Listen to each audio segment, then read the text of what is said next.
بات ہے ہمارے جیلم شہر کی تحصیل ہے پنڈ دادن خان، وہاں پہ وہ ایک مولانا صاحب تھے، جماعت اسلامی سے ان کا تعلق تھا، ان پہ اس طرح توہین مذہب کا جھوٹا الزام لگا، کافی سال انہوں نے قید کاٹی، بعد میں ثابت ہوا یہ بالکل غلط ہے، بیچارے وہ پہلا جمعہ پڑھانے آئے ہیں تو وہ باہر نکلے ہیں تو ان کو شہید کر دیا گیا گولیوں کی، اور ان کے ساتھ بیٹا بھی شہید ہو گیا۔ یعنی وہ عدالتیں چھوڑ بھی دیں، عوام نہیں چھوڑتی، تربیت ہی ایسی ہوئی ہوئی ہے، عوام کو کون سمجھائے جی؟ لہذا آپ یہ سمجھ رہے ہیں جب آپ کسی پہ الزام لگا دیتے ہیں نا توہین مذہب کا، جھوٹا بھی، وہ مارا گیا، اب اسے کوئی دنیا کی طاقت بچا نہیں سکتی ہے، کیونکہ عدالت چھوڑے گی بھی تو عاشقان رسول سو کالڈ تیار بیٹھے ہوئے ہیں اپنی جنت پکی کرنے کے لیے، اس کو جنت میں بھیج کے کیا کریں گے؟ یہ سری لنکا والا جو واقعہ ہوا آفیسر کا، سیالکوٹ میں کہہ لیں یا وہ اس روڈ کے اوپر وزیر آباد والی، اور شروع کہاں سے ہوا ہے؟ وہ ایک سٹیکر کی بنیاد بنائی گئی ہے۔ یار سٹیکر کو ہٹا دینا یا پھاڑ دینا، یہ نبی علیہ السلام کی گستاخی کیسے ہو گئی؟ ورنہ یہ سارے مولوی مجھ سے پکی لے لیں، میں آپ کو اس پلیٹ فارم سے چیلنج کر رہا ہوں، سارے مولویوں کو جو یہ سمجھتے ہیں نا کہ کسی کا سٹیکر اتارنا یہ توہین مذہب ہے، تو میں آپ کو بتاتا ہوں کہ آپ کسی بریلوی کی مسجد کے باہر جا کر دیوبندی یا اہل حدیث کا پوسٹر لگائیں کہ فلاں اہل حدیث مسجد میں یا اللہ مدد کانفرنس ہوگی، وہ پھاڑ نہ دیں، آپ مجھے آگے پکڑ لیں، وہ کہیں گے اس کا مطلب یہ کہ ہمارے باپوں کے خلاف بات ہوگی یہاں پہ۔ آپ کسی اہل حدیث کی مسجد کے باہر جا کے پوسٹر لگا دیں لبیک یا رسول اللہ کا صلی اللہ علیہ وآلہ وسلم، وہ پھاڑنا نہ دے، آپ مجھے پکڑیے گا۔ بلکہ یہ کچھ عرصہ پہلے تبلیغی جماعت، یار کتنی سافٹ جماعت ہے، ان کی مسجد کے باہر گورنمنٹ کی طرف سے ایک بینر لگا ہوا تھا تراویح کی نماز کے حوالے سے SOPs، ٹھیک ہے، پینافلیکس کے اوپر، اور اس میں لکھا تھا کہ مساجد میں اور امام بارگاہوں میں آپ نے اتنا سوشل ڈسٹینس رکھنا ہے۔ ایک بندے نے لائٹر کے ذریعے، ظاہر ہے وہ آگ لگا کے جو امام بارگاہ کا لفظ تھا نا، اسے آگ سے اس میں پھاڑا ہوا تھا، صرف مارکر پھیر کے نہیں، کینچی لگا کے نہیں، آگ سے۔ تو سر یہ آپ کو آگ میں کیوں نہیں جلائیں گے؟ ان کی ذہنیت یہ ہے۔ اور یہ میں آپ کو ایک دیوبندیوں کی تبلیغی جماعت کی مسجد کے باہر کا یہ میں نے خود پوسٹر دیکھا، اور میں نے کئی لوگوں کو دکھایا کہ دشمنی کا لیول دیکھیں۔ اسی طریقے سے آپ کسی شیعہ کی مسجد کے باہر فضائل صحابہ کانفرنس کا بورڈ لگائیں کہ فلاں دیوبندیوں کی مسجد میں ہوگی، وہ شام تک پھاڑ نہ دے، آپ مجھے آگے پکڑ لیجئے گا۔ تو جب آپ لوگ خود مولوی ہو کے، دیندار ہو کے ایک دوسروں کے پوسٹر پھاڑتے ہو، تو پھر اگر کوئی غیر مسلم کوئی پوسٹر ہٹاتا ہے، اس پہ توہین مذہب کیسے ہو گیا؟ آپ تو سب پھر توہین مذہب کا معاملہ آپ کے اوپر فٹ ہو جائے گا۔ اور ہمارے پاس تو فرسٹ ہینڈ نالج ہے۔ رات کو بھی میرے ایک اسٹوڈنٹ سے بات ہوئی جو اسی فیکٹری میں اس وقت اندر موجود تھے، 70+ لوگ اس فیکٹری میں موجود تھے، اور یہ جو میں بات آپ کو بتانے لگا ہوں یہ ابھی تک کسی چینل نے ڈسکلوز نہیں کی ہے، نہ شاید یہ کریں۔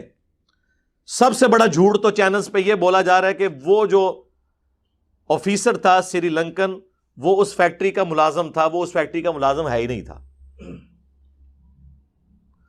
اس فیکٹری میں انٹرنیشنل لیول کی چیزیں، کٹس وغیرہ تیار ہوتی تھیں، اور وہ باہر کی کمپنی، یہ نائکی مشہور کمپنی ہے، یہ ان سے کام کرواتے تھے، اور سپرویژن کے لیے انہوں نے اپنا امپلائی وہاں پہ رکھا ہوا تھا جو دیکھے کہ وہ کوالٹی کو انشور کرے کہ اچھی کوالٹی کی چیز نکلے اس فیکٹری میں سے۔ ظاہر پاکستانی آپ کو پتا ہے 2 نمبری میں تو مشہور ہے نا۔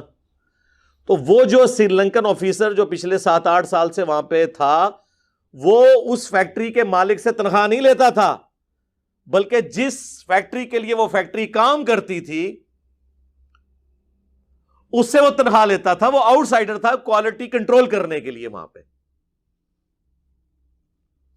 اور کوالٹی کنٹرول کرنے والے جو لوگ ہیں، اب میں بھی ایک جنرل مینیجر لیول کے اوپر میں نے مختلف پوسٹ کے اوپر سرو کیا ہے، بینگ اے میکینیکل انجینئر سرکاری اداروں کے اندر. کوالٹی کنٹرول والے کی تو وہ سینڈوچ بنا ہوتا ہے دونوں طرف سے. اس سے لوگ ویسے تنگ تھے، ایون اس فیکٹری کا مالک بھی تنگ تھا، کیونکہ وہ کہتا تھا اس کی سختی کی وجہ سے کچھ ملازمین چھوڑ کے چلے گئے ہیں. سختی یہ تھی کہ بھئی صحیح کام کرو. وہ پاکستانی قوم تو کرنے کے لیے تیار نہیں ہے. ہاں تیار ہے اپنے ملک میں نہیں، دوسرے ملکوں میں جا کے، وہاں جا کے اچھا کام کرے گی. تو وہ بھی تنگ تھا، باقی ملازمین بھی تنگ تھے. غصہ یہ تھا اور نکالا توہین مذہب کے نام کے اوپر. تو یہ تو کوئی میڈیا نہیں بتا رہا کہ وہ بندہ تو ملازم ہی نہیں تھا، اور لوگ کہہ رہے ہیں یار مالک نے نہیں بچایا. مالک نے کیوں بچانا تھا؟ مالک شامل ہے بیچ میں. سیکیورٹی گارڈز 10 کے قریب موجود تھے، کسی نے نہیں بچایا. کیوں بچانا تھا؟ وہ شامل ہیں بیچ میں. تو وہ ہمارے اسٹوڈنٹ بتانے لگے، رات کو میری ڈیٹیل فون پہ بات ہوئی، وہ کہتے ہیں میں بھی وہاں پہ ملازم. وہ کہتے ہیں ہم صرف 3 بندے تھے جنہوں نے ہلکی سی آواز اٹھائی کہ یہ کام نہ کرو. باقی 70 جو لوگ تھے انہوں نے کہا اچھا اس کو تو بعد میں دیکھیں گے، پہلے اینا نو پوناں گے اسی. تو کہتے ہیں ہم تو جان چھڑا کے فیکٹری سے باہر نکلے. تو میں نے ان کو کہا کہ اللہ کا شکر ہے اس پلیٹ فارم سے جڑنے کی وجہ سے آپ کی آخرت تو انشاءاللہ بچی ہے، دنیا بھی بچ گئی ہے کہ آپ اس گناہ کے اندر شریک نہیں ہوئے. لیکن ان لوگوں نے لحاظ نہیں کیا. اور سٹیکر بھی کیا، وہ صفائی کا سلسلہ وہ کافی عرصے سے ان کا آپس میں چل رہا تھا کہ صفائی کا اہتمام کرو، اور اسی سلسلے میں کوئی رنگ و روغن کا یا اس طرح کا سلسلہ بھی تھا. وہاں پہ وہ ایک سٹیکر تھا، انہوں نے راہ چلتے ہوئے جس طرح وہ پوسٹر پرانے، ہم بھی گھروں میں سے یار کئی بار پرانے بینرز اتارتے ہیں، انہوں نے ایک بینر اتارا اور یہ جو بکواس کر رہے ہیں ڈسٹ بن میں پھینکا. جھوٹ ہے. CCTV کیمراز 160 ان کی ویڈیوز. اور وہ بھی بھائی مجھے بتانے لگے کہ وہ فیکٹری ملازمین اتنے ہوشیار تھے کہ انہوں نے وہ DVR بھی غائب کرنے کی کوشش کی کہ وہ ویڈیو نہ پولیس کے ہتھے چڑھ جائے. وہ تو اس شخص کی دلیری ہے کہ اس نے پولیس والوں کے حوالے وہ ویڈیوز کر دی، ورنہ ویڈیوز بھی انہوں نے ڈیلیٹ کروا دینی تھی جو اندر ریکارڈ ہوئی ہیں. اندازہ کریں آپ کتنے ہوشیار ہیں یہ لوگ. تو وہ اس نے ڈسٹ بن میں نہیں پھینکا، اتار کے اس نے ایک جگہ پہ رکھا، اور بعد میں اس کو بتایا گیا بھائی میرے تے گستاخی ہو گئی ہے. ہاں وہ اس نے معذرت کر لی، معاملہ رفع دفع ہو گیا. لیکن میں نے وہی بتایا نا، عدالت چھوڑ دیتی ہے، اللہ معاف کر دیتا ہے، عوام نہیں معاف کرتی. انہوں نے کہا بڑا اچھا موقع ملا ہے، ان لانے آنا تھے اسی غصہ. میٹنگ کال کر کے، خیر ان کو ٹائملی کسی نے بتا دیا کہ بھائی آپ نکلیں یہاں سے، یہ تو نہیں چھوڑیں گے. اور وہ بیچارہ اپنی طرف سے جان بچانے کے لیے چھت پہ گیا ہے، سولر پینلز کے نیچے چھپنے کی کوشش کی ہے، لیکن پیچھے مجاہدین پہنچ گئے ہیں اور جس بے دردی سے انہوں نے ان کو قتل کیا ہے. اور یعنی ایک بڑے لیول کا جو پتھر ہوتا ہے نا، یہ جو آپ کو سڑکوں پہ نظر آتے ہیں نا بڑے بڑے پتھر، وہ جو پارٹیشن کے لیے ہوتے ہیں سیمنٹ کے، وہ مارا ہے اس کے اوپر. تو ظاہر ہے کیا اس کا بچنا تھا. آپ پوسٹ مارٹم کی رپورٹ نہیں آئی، کوئی ہڈی نہیں بچی ہوئی، دماغ بھی باہر نکل آیا ہے، ٹھیک ہے نا جی. ظاہر ہے یہی کچھ تو آپ کریں گے. لاش کو تو آگ انہوں نے بعد میں لگائی ہے، اس وقت تک تو پولیس بھی آ چکی تھی، کم از کم یہ لاش کی بے حرمتی ہونے سے تو بچا سکتی تھی، لیکن پولیس نے نہیں یہ کیا. لوگ کہتے ہیں نہیں وہ موب زیادہ تھا اس لیے. اور میرے بھائی پولیس والے بھی تو وہی عقیدہ رکھتے ہیں نا ان کی بھی تو تربیت وہ اسی عوام کا حصہ ہے نا.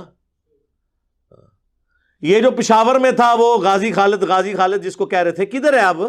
اس وقت تو وکیل اس کے ہاتھ پاؤں چوم رہے تھے، اندر ہے نا، اس کی تو زندگی برباد کر دی نا تم لوگوں نے برین واشنگ کر کے.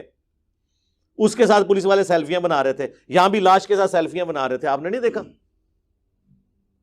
اس قوم کی کیا اصلاح ہونی ہے جن کی گھٹی کے اندر اس طرح کی وحشت ناک رویے انہیں پلا دیے گئے ہیں؟ وہاں سے پھر یہی کچھ نکلے گا. تو ٹھیک ہے، ہم تو بھگت رہے ہیں، بڑوں نے بھی بھگتنا ہے، دنیا میں نہ بھگتے آخرت میں تو جا کے بھگتیں گے. ہمارا کام تو صرف ہائی لائٹ کرنا ہے، عوام الناس کو ایجوکیٹ کرنا ہے کہ بچ جائیں ان مولویوں سے، بہت خطرناک ہیں. اور میں آپ کو بتاؤں یہ جتنے لوگ آ کے مذمت بھی کر رہے ہیں، منافقانہ مذمتیں یہ سارے لوگ کر رہے ہیں. میں آپ کو علا وجہ بصیرت کہہ رہا ہوں، کوئی بندہ اندر سے اس واقعے کی مذمت کرنے کے لیے تیار نہیں ہے. اس کا اگر آپ کو ثبوت چاہیے تو میرا خیال ہے یہ آپ کو جتنے ویلاگز نظر آ رہے ہیں سب جذباتی باتیں کر رہے ہیں. میں نے ساروں کے دیکھ لی ہیں، جتنے بڑے بڑے اینکرز ہیں، میں نام نہیں لیتا پھر وہ کہیں گے یار علی بھائی نے ہمارے بھی ویلاگ کو مسترد کر دیا. کام اگر کسی بندے نے کیا نا تو ایک بندہ ہے، وہ سلیم صافی ہے. اس نے رات کو 1.25 گھنٹے کا پروگرام کیا ہے جرگا جیو کے اوپر, اور اس نے سارے بڑے بڑے مولویوں کو لیا ہے آن لائن کہ اور ایک طرح کے سوال سب سے پوچھے ہیں, وہ آپ کو اس قوم کی اور قوم کے مذہبی پیشواؤں کی ذہنیت کھول دیں گے. یہ کام اور کسی بندے نے نہیں کیا. ٹھیک ہے, کسی کو ویسے کوئی پرسنل اختلاف ہو سکتا ہے کسی سے, لیکن جس کی سچی بات ہے اس کو ماننا چاہیے. کس کس کا انہوں نے لیا ہے؟ سب سے پہلے مفتی منیب الرحمان صاحب بریلویوں کے, بریلویوں ہی کی طرف سے تحریک لبیک کے ایک رہنما کا, دیوبندیوں کے مفتی تقی عثمانی, مفتی اعظم پلانٹ ارتھ آف دیوبند, ہاں کیونکہ انڈیا والے بھی مانتے ہیں انہوں نے. لیکن ان مفتیوں کی گفتگو سنے تو آپ کو شرم آئے گی کہ یہ لوگ ہیں ہمارے بڑے بڑے مفتی, تو باقی شاہی کوئی نہیں. جدو وڈیاں دی حالت ہے تو باقی انتے شاہی کوئی نہیں. اس کے بعد انہوں نے لیا سراج الحق صاحب کو, جماعت اسلامی کے امیر, اہل حدیث کی طرف سے جمعیت اہل حدیث کے امیر ساجد میر صاحب کو, اور ہمارے مشہور زمانہ طاہر اشرفی صاحب کو, اور اہل تشیع کی جانب سے امین شہیدی صاحب کو. میں نے بڑی دیانتداری کے ساتھ, بڑے صبر کے ساتھ وہ پورا پروگرام دیکھا ہے, آپ لوگ بھی دیکھیں, اس کے چھوٹے چھوٹے کلپس بھی ہیں. 4 دسمبر 2021 جرگا پروگرام جیو کے اوپر سلیم صافی کا ان علماء کے ساتھ, اللہ تعالیٰ چھوٹے چھوٹے کلپس بھی اپلوڈ کیے ہیں. صرف ایک بندہ ہے جس نے ریزنیبل گفتگو کی ہے, اور وہ تھے امین شہیدی صاحب, چونکہ وہ اس کے افیکٹنگ ہیں نا اس پوری دہشت گردی کے. ظاہر ہے جی, لاکھوں کی تعداد میں تو شیعہ قتل ہوئے ہیں نا پچھلے 40 سالوں کے اندر. انہوں نے وہ ساری باتیں کی ہیں جو کرنی چاہیے تھی, باقی سب گول مول باتیں کر رہے ہیں. اور سلیم صافی صاحب نے پوری کوشش کی ہے کہ ان سے اگلوایا جائے. وہ بات ہی دوسری طرح شروع کرتے ہیں, یہ پاکستان کے خلاف سازش ہے, 295C کو ختم کرنے کی سازش ہے. چونکہ عدالتیں انصاف نہیں دیتی ہیں, پھر لوگوں نے, عوام نے ہی قانون ہاتھ میں لینا ہے نا, وہ الٹا اس کو جسٹیفائی کر رہے ہیں ایک طریقے سے, ڈائریکٹ تو نہیں کر رہے. اچھا ایک بات میں اس میں ضرور کر دوں, جو ایک جرت والی بات ہے. پاکستان میں جو یہ توہین رسالت کا, یا بعد میں بزرگوں کا بھی آگے سے 295C ہے, A ہے, B ہے, یہ جو قوانین ہے نا جی, ان میں ایک شک ضرور ایڈ ہونی چاہیے. ہمارے علماء کا کام ہے, ہمارے پولیٹیشینز کا, ریاستی اداروں کے ہیڈز کا, میں ان کو مشورہ دوں گا کہ اس میں شک شامل کریں کہ اگر کوئی شخص دانستہ یا غیر دانستہ گستاخی کر بیٹھے, دانستہ تو کوئی نہیں, سوچ بھی نہیں سکتا, غیر مسلم بھی کوئی سوچے گا اس ملک کے اندر, مسلمان تو چھوڑ دیں آپ, تو اس میں ایک شک ایڈ کریں کہ اگر وہ معافی مانگتا ہے جوڈیشری میں پیش ہونے سے تو اسے معاف کر دیا جائے. یہ لادہ بات ہے, عوام نہیں معاف کرے گی, لیکن معافی کی شک 295C میں ایڈ کرنا ضروری ہے, ادروائز مصیبت کھڑی ہو جائے گی. میں آپ کو یہ بتا رہا ہوں کہ یہ اس کا کوئی اینڈ نہیں ہوگا. میں 295C کے خلاف نہیں ہوں, لیکن جو کچھ وہ ہے اس کے حق میں بھی اس طرح نہیں ہوں جب تک کہ اس کے اندر یہ معافی کی شک شامل نہیں کی جاتی. سورۃ الفرقان کی آیت نمبر 70 میں اللہ تعالیٰ نے فرمایا اگر کوئی شرک سے بھی توبہ کر لے ہم اس کے گناہوں کو نیکیوں سے بدل دیں گے. تو سر شرک تو اللہ کو گالی دینا ہے. سورہ مریم میں نہیں آیا کہ جو اللہ کے لیے بیٹا تجویز کرتا ہے قریب آسمان پھٹ پڑے, زمین شک ہو جائے, پہاڑ ریزہ ریزہ ہو جائے, ان دعوا للرحمن ولدا, کہ انہوں نے رحمان کے لیے بیٹا تجویز کیا. تو جب اللہ کو گالی دینے سے دنیا میں اگر مرنے سے پہلے توبہ کر لیں تو معافی ہو جاتی ہے, تو اگر کسی اور ہستی کی کوئی توہین کر لیتا ہے, گالی لیول تک تو کوئی جائے گا نہیں, جو آپ کے زوم میں ہے, جو آپ ایک دوسرے کو بھی گستاخ سمجھتے ہیں, تو اس میں معافی پیش کی جائے. یہ کرنے کا کام ہے, نہ کہ یہ کہ فتوے لگا کے اس کے پیچھے پڑ دیں اور اس کی زندگی جو ہے وہ اجیرن بنا دی جائے, اس کی نسلوں کی زندگی اجیرن بنا دی جائے. تو یہ سوچنے کی ہمیں ضرورت ہے. بس میں تو اس چیز کو ہائی لائٹ ہی کر سکتا تھا. میں پرائم منسٹر صاحب سے ریکویسٹ کروں گا, آرمی چیف سے, اور ہمارے چیف جسٹس صاحب جو از خود نوٹس لینے والے ادارے میں اس وقت سب سے بڑی پوسٹ کے اوپر ہیں, میں ان سے کہوں گا کہ آپ لوگ ان سارے مولویوں کو گن پوائنٹ پہ کرنا پڑتا ہے, گن پوائنٹ پہ کریں, اخلاق سے مانتے ہیں, اخلاق سے منوائیں, ان کو لا کے ٹی وی پہ بٹھائیں, ان کے بڑوں کو. یہ چھوٹے چھوٹی جو شرلیاں ہیں نا, ان کی نہیں میں بات کر رہا, یہ جو سارے بڑے جو میں کہہ رہا ہوں نا, ان کو بٹھائیں, یہ خود بول کے کہیں. کیا بولیں؟ میں سٹیٹمنٹ میں لکھ کے دوں گا. یہ بنو امیہ کی چالیں جہاں پہ ختم ہوتی ہیں وہاں سے ہماری عقل سٹارٹ ہوتی ہے. یہ آپ لوگوں کو تو چار لیں گے. آپ کو تو لگے انہوں نے مذمت کی ہے لیکن مذمت نہیں کی ہوگی. وہ بات کو اس طرح ٹویسٹ کریں گے کہ آپ کو سمجھ نہیں آئے گی کہ کیا کر رہے ہیں وہ. سٹیٹمنٹ میں لکھ کے دوں گا. ان سے یہ کہیں کہ یہ جو کچھ ہوا ہے، جن لوگوں نے کیا ہے یہ قتل کیا، ان کو اس کے بدلے میں سر عام قتل کیا جائے. پلس آج تک جتنے لوگوں نے کسی گستاخ کو، جینون گستاخ کو بھی ماورائے عدالت ایکسٹرا جوڈیشل مرڈر کیا ہے، چونکہ اسلام کے روح سے ایکسٹرا جوڈیشل مرڈر کرنا، ماورائے عدالت قتل کرنا حرام ہے، لہذا ان سارے لوگوں کو قتل کیا جائے اور ان لوگوں کی پھانسیاں جسٹیفائی ہوں. ہاں جی کرن گے. وہ ایتے غائبانہ نماز جنازہ پڑھتے رہے جے انہاں لوگاں دے. اپنے جنازے تسی پڑھ رہے ہو کیونکہ آپ سارے ایک دوسرے کو کافر سمجھتے ہیں. کیا بریلوی اہل حدیثوں کو گستاخ رسول نہیں سمجھتے؟ تو سارے اہل حدیثوں کی لاشیں اسی طرح جلیں گی اگر بریلویوں کی حکومت آ گئی. یہ بات یاد رکھیے گا. اور سارے بریلوی جتنے بھی ہیں ان کو اہل حدیث کیا مشرک نہیں سمجھتے؟ تو اگر اہل حدیثوں کی حکومت آ گئی تو ان بریلویوں کی لاشیں آپ کو آگ میں جلتی ہوئی نظر آئیں گی. یہ میری بات آپ نوٹ کر لیں. یہ ایک دوسرے کو مسلمان نہیں سمجھتے، آپ کو دھوکہ دیتے ہیں. اس کی بھی سٹیٹمنٹ میں آپ کو لکھ کے دیتا ہوں کہ انہیں ان کے بڑے لکھ کے دیں کہ ہمارے سوا جتنے فرقے ہیں اگرچہ ہم انہیں گمراہ سمجھتے ہیں لیکن ایک نہ ایک دن یہ اپنا عذاب بھگت کے جنت میں جانے میں کامیاب ہو جائیں گے. آپ کو ایک عالم بھی یہ بات لکھ کے دینے کے لیے تیار نہیں ہوگا کیونکہ وہ پھر ان کو ماننا پڑ جائے گا کہ یہ مسلمان ہے.